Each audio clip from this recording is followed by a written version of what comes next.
आत्मा की खोज, अनंत शक्ति, आनंद और शांति। ईश्वरीय भक्ति के लिए जुड़े रहें हमारे चैनल से। आपका अपना चैनल गुरु अशोक तिवारी। लाइक और सब्सक्राइब करना ना भूलें। धन्यवाद। जय माता की, जय परशुराम। श्री गणेशाय नमः।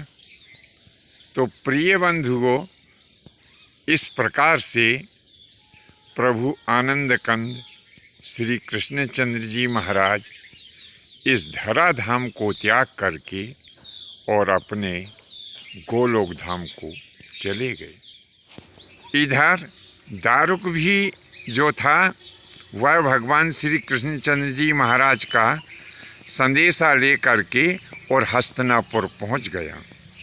उसने भोजवंशी, वृष्णवंशी तथा शनिवंशी जो यादवगण प्रभास क्षेत्र में आपसी लड़ाई करके वीर गति को प्राप्त हो गए थे, वह संदेशा भी पांडवों को कह सुनाया।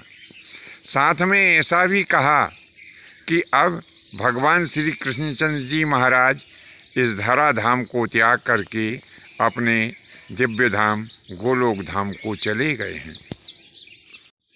पांडवों ने जब यह समाचार सुना, पूरे हस्तिनापुर में शोक की लहर दौड़ गई।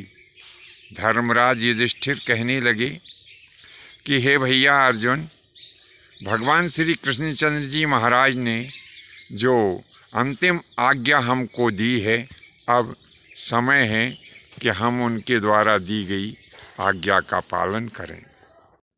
अब भैया तुम ऐसा करो कि शीघ्रतापूर्वक द्वारकापुरी चले जाओ और वहाँ के जो निवासी हैं उन सबको उनकी सबकी सुरक्षा करते हुए और यहाँ पर हस्तिनापुर लेकर के और आ जाओ। तब अर्जुन ने धर्मराज युधिष्ठिर की आज्ञा को शिरोधार्य किया, एक सैन्य टुकड़ी को साथ में ले लिया और वे उस सैन्य टुकड़ी को साथ में ले करके कुछ ही समय पश्चात द्वारकापुरी पहुंच गए। वहां जाकर के उन्होंने अपने मामा जी और भगवान श्री कृष्णचंद्र जी महाराज के पिता श्री वसुदेव से भेंट की। अर्जुन को आया हुआ जान करके और वसुदेव जी अपनी आँखों में आंसू भर करके रोने लगे। वसुदेव जी कहने लगे, अर्जुन सुनो, अब यहाँ पर कुछ भी शेष नहीं रहा। सभी यदुवंशी प्रभास क्षेत्र में आपसी लड़ाई करके और वीर गति को प्राप्त हो गए हैं। कृष्ण और बलराम अपने धाम गोलोक धाम को चले गए हैं। कृष्ण का अंतिम संदेश है कि जब अर्जुन यहाँ पर आ जाए तो समस्त प्रजाजनों को अर्जुन के साथ में लेकर के और हस्तिनापुर जाना है, क्योंकि अब मेरे दोनों पुत्र इस धराधाम का त्याग करके और गोलोक धाम को प्रस्थान कर गए हैं।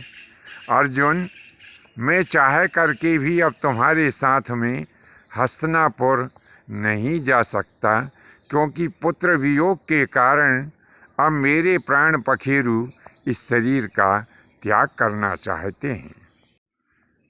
मैं तुमको आदेश देता हूँ कि यहाँ पर जो भी मनुष्य समुदाय है, इन सबको अपने संरक्षण में तुम ले करके और शीघ्र ही इस द्वारकापुरी का त्याग करके और हस्तिनापुर तुम्हें चले जाना चाहिए।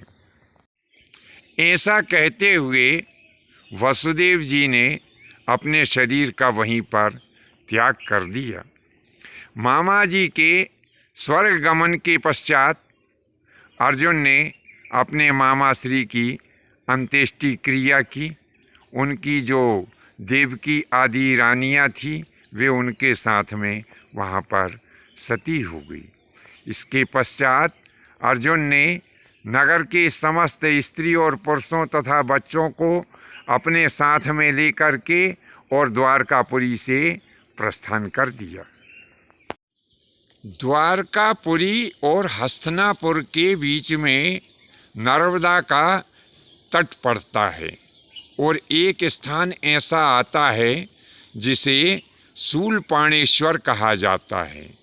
आजकल की भाषा में इसको शूलपाणी की झाड़ी कहा जाता है और इस शूलपाणी की झाड़ी में प्राचीन समय से ही भीलों का साम्राज्य रहा।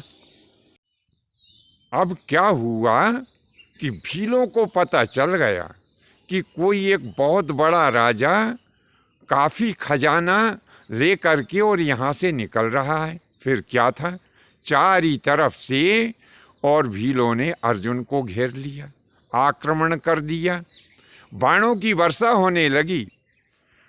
अर्जुन ने मन में विचार किया कि ये भील लोग मेरा क्या करेंगे। मैं गांडीवधारी हूँ, मैंने संपूर्ण महाभारत को जीता है, बड़े बड़े योद्धाओं को मैंने संग्राम में धूल धूसरित कर दिया है, भला ये भीलों की क्या चालाई।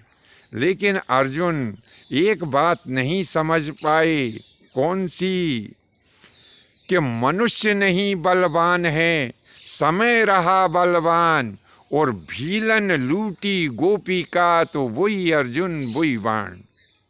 बलवान कौन होता है? मनुष्य होता है बलवान कि समय होता है बलवान? मनुष्य बलवान नहीं होता है, समय ही बलवान होता है। जब जिसका अच्छा समय होता है तो उसकी यश और कीर्ति दसों दिशाओं में फैलती है, उसका मनचाहा कार्य वह आसानी से कर लेता है। और जब समय विपरीत आ जाता है तो वह लाख चाहे कितना भी अच्छा काम क्यों ना करे, विपरीत समय में लोग बाग किए गए अच्छे काम की भी बुराई करते हैं। जब विपरीत समय होता है तो बड़े से बड़ा एक कुशल योद्धा भी युद्ध में हार जाता है। ऐसा ही अर्जुन के साथ में हुआ। तो जब तक अर्जुन का समय अच्छा था तब तक अर्जुन ने कभी कोई युद्ध नहीं हारा, उसका यश और उसकी कीर्ति दसों दिशाओं में फैलती रही। अब ये उसका विपरीत समय था। जब विपरीत समय आ गया तो क्या हुआ कि भीलों ने उसे हरा दिया।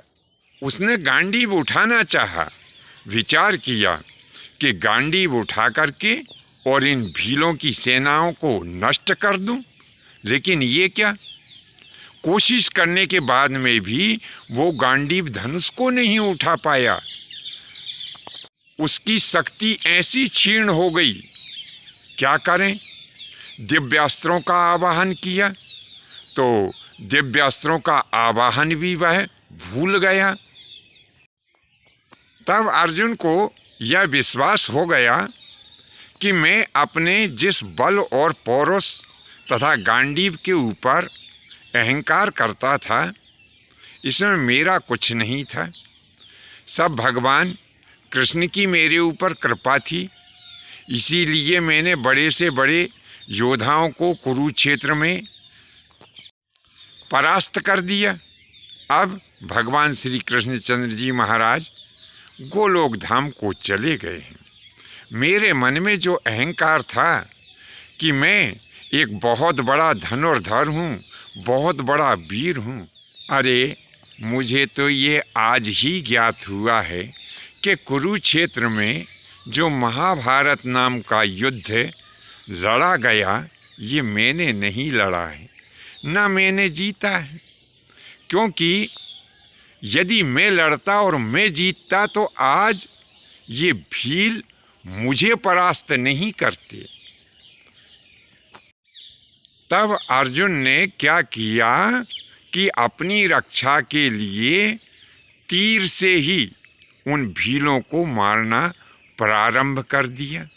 लेकिन एक अर्जुन आखिर उन असंख्य भीलों को कहाँ तक मारते। अर्जुन के देखते देखते उन भीलों ने, जो अर्जुन के साथ में दिव्य खजाना था, उस खजाने को लूट लिया। अरे इतना ही नहीं कि उन्होंने खजाने को ही लूटा, कुछ गोपियों को भी वे जबरन पकड़ के और अपने साथ में ले गए।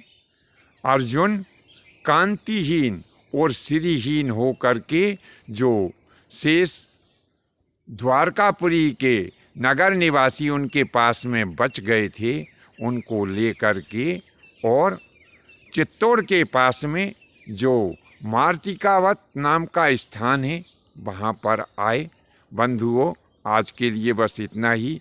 शेष अगले भाग में नए विषय के साथ में आपकी सेवा में उपस्थित होंगे। आज्ञा दीजिए। धन्यवाद। जय माता की, जय परशुराम जी की।